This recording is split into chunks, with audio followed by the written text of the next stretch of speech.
Press वार्ता में अपने विषयों पर प्रकाश डालें। धन्यवाद सर। मित्रों, हमारे ऊर्जा और नगर विकास दोनों विभागों के दो प्रस्ताव आज माननीय मंत्रिपरिषद ने मंजूरी दी है। उसमें क्रम संख्या 10 पर एक प्रस्ताव था कि हमें ग्रीन एनर्जी कॉरिडोर की स्थापना, भारत सरकार के नवीनीकरण ऊर्जा मंत्रालय की एक बहुत महत्वाकांक्षी योजना है, जिसमें देश में कई जगहों पे ग्रीन एनर्जी कॉरिडोर बनाने की बात उन्होंने कही थी। उसका बहुत बड़ा एक व्यापक कार्यक्रम भी चल रहा था। उसी का इस समय वर्तमान में फेज 2 प्रोग्राम शुरू किया गया है।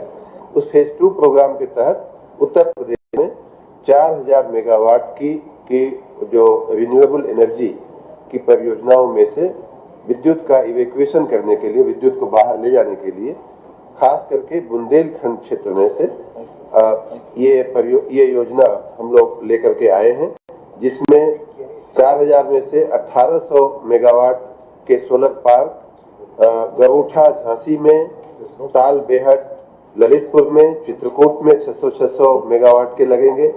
दूसरा 600 मेगावाट का माधोगढ़ जालौन जिले में लगेगा।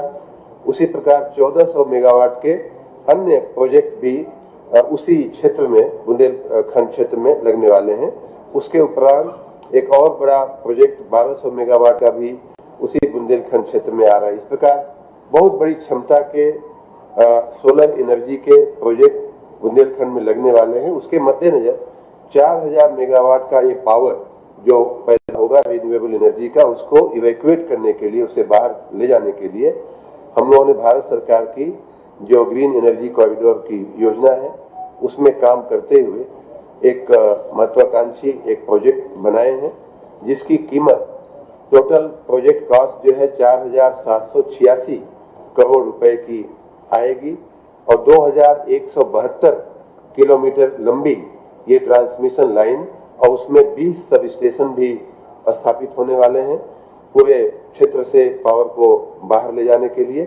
इस प्रकार की ये महत्वाकांक्षी योजना जो है माननीय मंत्रिपरिषद ने, माननीय मुख्यमंत्री जी ने मंजूरी दी है, जिसमें 20% फंड का अंशदान जो है वो उत्तर प्रदेश सरकार का रहेगा, 33% भारत सरकार देगी और 47% हम लोग जर्मनी की एक वित्तीय संस्था है KfW, उसके तहत भारत सरकार के द्वारा टाई अप किया हुआ लोन के जरिए ये हम लोग करेंगे।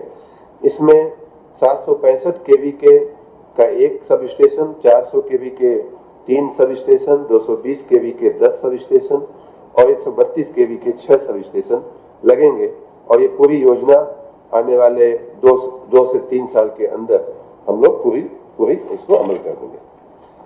दूसरा हमारा प्रस्ताव था, हमारे जो 132 केवी के जो सब स्टेशन होते हैं वहां से लेकर के हमारा जो SLDC है, स्टेट लेवल डाटा सेंटर जो है, वहां से डाटा का अविरत प्रवाह चालू रह सके या क्वालिटी डेटा का ट्रांसफर हो सके, रियल टाइम डेटा मिल सके, इसके लिए हमने पिछले 1 वर्ष में लगभग 10,000 किलोमीटर की, पिछले 2-3 वर्षों में लगभग 10,000 किलोमीटर की हमारी जो लाइनें हैं उनको ऑप्टिकल फाइबर, जो कम्युनिकेशन लाइन है जो बिजली के तारों के ऊपर से जाती है, उसकी मैं बात कर रहा हूँ, ऐसी 10,000 किलोमीटर की लाइनों को ऑप्टिकल फाइबर हमने परिवर्तित किया था।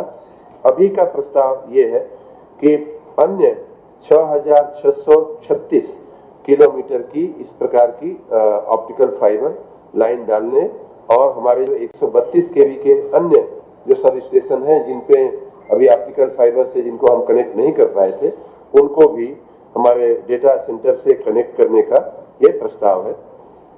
और इसमें भारत सरकार का भी योगदान रहेगा। 30% उत्तर प्रदेश सरकार देगी और बाकी का हम लोन लेकर के आएंगे। भारत सरकार भी इसमें अपनी सब्सिडी देने वाली है। इसके बनने से हमारा जो डाटा है उसका जो ग्रिड का कंट्रोल होता है कि कब कहाँ पावर कितना चाहिए, कितना हम दे रहे हैं, कितना यूज हो रहा है, किस सब स्टेशन पे कितना पावर गया, कितना वहां से आगे गया, इसका रियल टाइम डेटा हमारे स्टेट लेवल डेटा सेंटर में रहेगा। स्काडा के द्वारा जो डाटा का फ्लो होता है उसमें हमें सुविधा बनेगी और पूरी जो बिजली का जो ग्रिड है उसका हम बेहतर व्यवस्थापन कर पाएंगे। इस प्रकार का ये पूरा प्रोजेक्ट 359 करोड़ रुपए का है, जिसमें 151 करोड़ रुपया भारत सरकार देगी सब्सिडी के रूप में, और बाकी का जैसा मैंने कहा कि 30% उत्तर प्रदेश सरकार लगाएगी और 70% हम लोन से करेंगे। इसका एक और बढ़िया पासा ये है कि जो पिछले दिनों में ऑप्टिकल फाइबर लाइनें लगी थी, उसका पिछले 1 साल में हमने थोड़ा कमर्शियलाइजेशन भी करने की कोशिश की, जिसमें बिजली के डेटा के उपरांत जो बची हुई जो उसमें ऑप्टिकल फाइबर में जो लाइनें होती हैं, उनको हमने टेलीफोन के कंपनियों को दे करके कुछ रेवेन्यू भी कमाने का हमने प्रयास किया है। और कुल 200 अभी तक की जो लाइनें हैं उनमें 260 करोड़ रुपए के लिए अनुबंध हमारा हुआ है, उसमें से लगभग 69 करोड़ रुपया तो हमको मिल भी चुका है। तो इस प्रकार जो हम इसमें ऑप्टिकल फाइबर करने में जो हम इन्वेस्टमेंट करेंगे वो पूरा का पूरा एक तरह से सरकार को वापस आ जाएगा। अगला प्रस्ताव हमारा नगर विकास विभाग का था। भारत सरकार ने एक नेशनल अर्बन डिजिटल मिशन राष्ट्रीय स्तर पे, देश के स्तर पे शुरू किया है और उनकी इच्छा है कि राज्य सरकारें भी इस डिजिटल मिशन को एडॉप्ट करें और उसी प्रकार की कार्रवाई राज्यों में भी हो। स्वाभाविक रूप से डिजिटलाइजेशन जो है वो एक समय की मांग है, बहुत ही उससे अच्छा व्यवस्थापन, अच्छा नियंत्रण, उससे अच्छा कंट्रोल हम कर पाते हैं अपनी बातों को। तो अर्बन क्षेत्र में ये state urban development mission, digital mission के स्थापना और उसके अमलीकरण के लिए आज हमने मंत्रिमंडल से मंजूरी मांगी थी, जिसके लिए माननीय मंत्रिपरिषद ने हमें माननीय मुख्यमंत्री जी के नेतृत्व में मंजूरी दिया है। इसके होने से कुल मिलाकर के पूरे अर्बन सेक्टर का डिजिटल गवर्नेंस या ई गवर्नेंस के क्षेत्र में हम काफी स्ट्रांग हो जाएंगे और जनता को जो मिलने वाली सेवाएं हैं, जैसे मैं बहुत दिन से मेरे मन में ये इच्छा रही है कि जैसे आदमी रेलवे का टिकट पहले खिड़की पे जाता था, जहाँ का टिकट मांगता था वहाँ का मिल जाता था, अब घर बैठे बैठे जहाँ का टिकट चाहता है वो बुक कर लेता है। वैसे ही आपको जन्म का प्रमाण पत्र हो, मृत्यु का प्रमाण पत्र हो, अपनी प्रॉपर्टी का प्रमाण पत्र हो, ये भी हम नगर पालिकाओं में या नगर निगमों में क्यों नहीं दे सकते। तो इसको आगे बढ़ाने के लिए ये डिजिटल मिशन बहुत काम आएगा और उसके चलते हम अपने पूरी व्यवस्थाओं को डिजिटल उससे जोड़ देंगे और रियल टाइम पे हम जो भी डेटा हम चाहेंगे वो हमें मिल जाएगा। इसके चलते ईज ऑफ लिविंग में, ईज ऑफ डूइंग बिजनेस में और हमारी जो अपनी आंतरिक जो हमारे निकायों की जो अपनी व्यवस्थाएं होती हैं उनको भी सुचारू रूप से चलाने में बहुत मदद मिलेगी।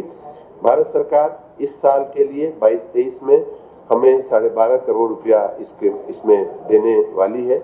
आने वाले कुछ दिनों में शायद वो मिल भी जाएगा और अगले वर्ष 2023-24 में उसके लिए 25 करोड़ रुपया भारत सरकार ने देने का हमको आश्वासन किया है। इसमें एक सोसाइटी की रचना की जाएगी और माननीय मुख्य सचिव जी के अध्यक्षता में एक 10 सदस्यीय एक उच्चाधिकार समिति भी बनेगी जो इस पूरी व्यवस्था का संचालन करेगी। अगला प्रस्ताव हमारा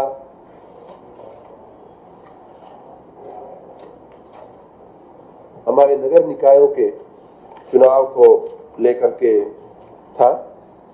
आपको याद है कि 5 दिसंबर 2022 को हम लोगों ने नगर निकायों के चुनाव के संबंध में आरक्षण की एक प्रक्रिया इसी जगह पे हम लोगों ने वो पब्लिक किया था, सबको बताया था।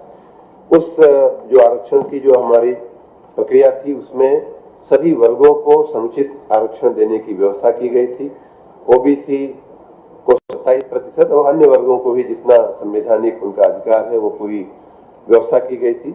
लेकिन कुछ लोग हाई कोर्ट में गए, हाई कोर्ट ने हमें कुछ निर्देश दिए उन निर्देशों में से एक निर्देश ये था कि आप डेडिकेटेड आयोग की रचना करिए, डेडिकेटेड कमीशन की रचना करिए जो बैकवर्डनेस देखेगा और हमें सलाह देगा। उस आयोग की रचना हमारी माननीय मुख्यमंत्री जी के सूचना के मुताबिक तात्कालिक कर दी गई थी और उस आयोग की रिपोर्ट भी हमें मिल गई है। साथ ही हमने कुछ बातों पे जिन बातों से हम माननीय उच्च न्यायालय से सहमत नहीं हो पा रहे थे, उन